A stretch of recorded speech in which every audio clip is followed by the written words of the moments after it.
नमस्कार मित्रांनो, मी तुमचा सहकारी मित्र भूमेश आणि BK भूमेशमध्ये तुमच्या मनातून सर्वांचं स्वागत. मित्रांनो, बीडमध्ये जे काही प्रकरण घडलं आणि त्या प्रकरणानंतर जे संतोष देशमुख आहेत तिथले सरपंच, त्यांचं हत्या करण्यात आली. हे सगळं प्रकरण जेव्हा पुढं आलं आणि पुढं आल्यानंतर त्या ठिकाणी त्यांना मारण्यात आलं आणि मारल्यानंतर त्या ठिकाणी जे काही प्रकरण घडलं त्या प्रकरणाचं एक बाजू होती, एक टांगती तलवार होती की धनंजय मुंडे हे त्यांच्या टार्गेटवरती होते आणि धनंजय मुंडे सगळ्यांनी जो मोर्चा काढला, सगळ्यांनी तो जो त्या ठिकाणी प्रकरण घडलं, ह्या प्रकरणाचा सगळा हा धागादोरा किंवा सगळा निशाणा हा एक धनंजय मुंडे होता. आणि कालांतरानं तो जो काही निकाल लागणार तो निश्चितच निकाल लागण्याच्या वाटेवरती असेल नसेल तो त्या ठिकाणी जे काही इन्व्हेस्टिगेशन ऑफिसर असतील ते त्यांचा तो एक प्रश्न असेल आणि त्यांनी त्या पद्धतीनं त्याचा न्यायनिवाडा करतीलच. परंतु त्या प्रकरणाला आता तर दुसरीकडेच वळण लागताना दिसत आहे.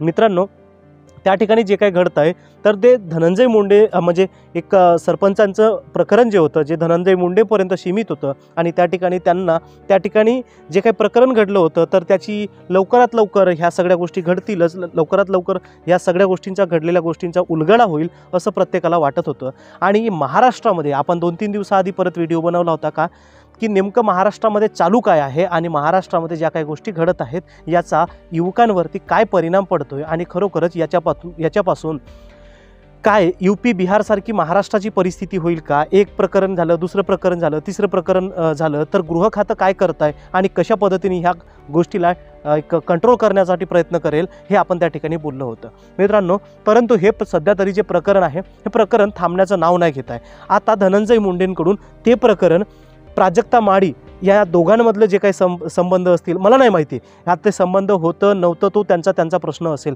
त्यांच्या घरातला तो काही वाद असेल, तो किरण काय मुंडे की त्यांनी जो काही नावं घेतलीत आणि त्यांनी जे काही करुणा मुंडे जे काही नावं घेतलीत आणि त्यांनी जे काही प्रकरण पुढं आणलं किंवा हे अमुक ठिकाणी हॉटेल बुक करतात आणि ह्या सगळ्या गोष्टी करतात, तर ह्या सगळ्या गोष्टी जर का त्या असतील तो त्यांचा एक घरचा प्रश्न आहे. परंतु ह्या प्रकरणाला कुठंतरी आता दुसरीकडं वळण लागताना दिसत आहे आणि दुसरीकडं हा प्रकरणाची जी दिशा आहे ती वळताना दिसत आहे. म्हणजे इथं आपल्याला समजायला येतं की आज महाराष्ट्राचं राजकारण हे कशा पद्धतीने वळतं आहे. महाराष्ट्रातले राजकारणी जे लोक आहेत म्हणजे यांनी टीका करायची त्यांच्यावर, त्यांची टीका करायची यांच्यावर, पण कुठंतरी जे आजचे जे प्रश्न आहेत त्या प्रश्नांना मिटवून किंवा ह्या प्रश्नांवरती तोडगा कसा काढला जाईल यावरती कुणीही बोलत नाही, कुणी भाष्य करत नाही. आज बऱ्याचशा समस्या आहेत महाराष्ट्रामध्ये, यावरती कुणीही बोलत नाही. जे काही प्रकरण घडलं सरपंचांचं तर त्या प्रकरणावरती कुठेही अजूनपर्यंत तोडगा निघत नाही. CID आलं,